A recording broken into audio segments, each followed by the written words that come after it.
अब हमने देखना है कि इंस्क्राइब्ड और सर्कमस्क्राइब्ड पॉलीगॉन्स में क्या फ़र्क है। एग्जाम्पल के तौर पे आपके सामने दो ट्राइंगल्स रखी गई हैं जो तीन साइड्स सेलेक्ट करके पॉलीगॉन टूल के ज़रिए से डिफाइन की गई हैं।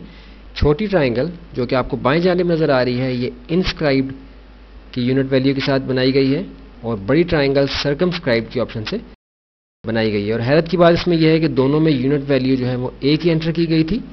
इसकी वजह क्या है कि साइज़ में इतना वाज़ेह फ़र्क हमें यहाँ नज़र आ रहा है जबकि यूनिट वैल्यू हमने एक ही दी थी।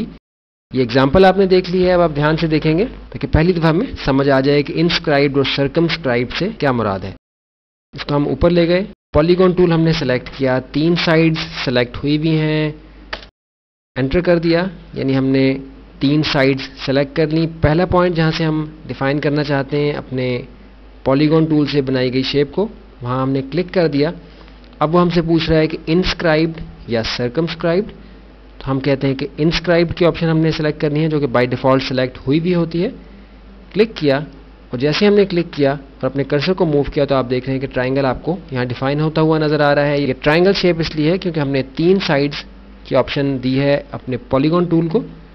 आप देख रहे हैं कि सेंटर पॉइंट से एक लाइन आपको नज़र आ रही है जो कि कॉर्नर की जानिब जा रही है, यानी दो लाइन सेगमेंट्स के मिलने की जो जगह है कॉर्नर पॉइंट यानी जो कोना है हमारी ट्राइंगल का, उस जानिब आपको एक लकीर नज़र आ रही है, सेंटर में से एक लाइन आ रही है। हम 8 की यूनिट वैल्यू यहाँ देते हैं। अब ये जो 8 यूनिट वैल्यू है ये सेंटर से इस कॉर्नर पॉइंट की तरफ मेजरमेंट है। एंटर किया, हमारा ट्राइंगल डिफाइन हो गया।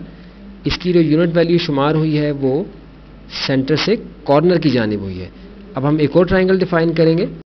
पॉलीगॉन टूल हमने सेलेक्ट किया, तीन साइड सेलेक्ट हुई भी हैं, एंटर किया, पहला पॉइंट हमने डिफाइन किया, क्लिक करके यहाँ से हमारा ट्राइंगल डिफाइन होना शुरू होगा।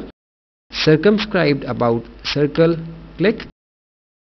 अब जिस वक्त आप अपने कर्सर को मूव करेंगे तो आप देख रहे हैं कि आपको वाज़े तौर पे फ़र्क नज़र आ रहा है कि पहली बार जो लाइन सेंटर में से आपको नज़र आ रही थी, जो मेजरमेंट का स्केल डिफाइन करने का एक इशारा है आपके पास, तो आप देख रहे हैं कि वो आपको अब सेंटर पॉइंट से लाइन सेगमेंट के सेंटर की जानिब जा रही है, जबकि वो पहले सेंटर पॉइंट से दो लाइन सेगमेंट्स के मिलने की जगह यानी कोने की जानिब जा रही थी, जबकि अब वो सेंटर से आपको देख रहे हैं कि आप लाइन सेगमेंट की तरफ जाती हुई नज़र आ रही है। हम यहाँ भी 8 की यूनिट वैल्यू एंटर करके एंटर का बटन प्रेस करते हैं तो आप देख रहे हैं कि दोनों ट्राइंगल्स में कितना वाज़ेह फ़र्क है कि एक में 8 यूनिट वैल्यू का स्केल डिफाइन हुआ था सेंटर से कॉर्नर की जानिब और दूसरे में सेंटर से लाइन सेगमेंट के सेंटर की जानिब।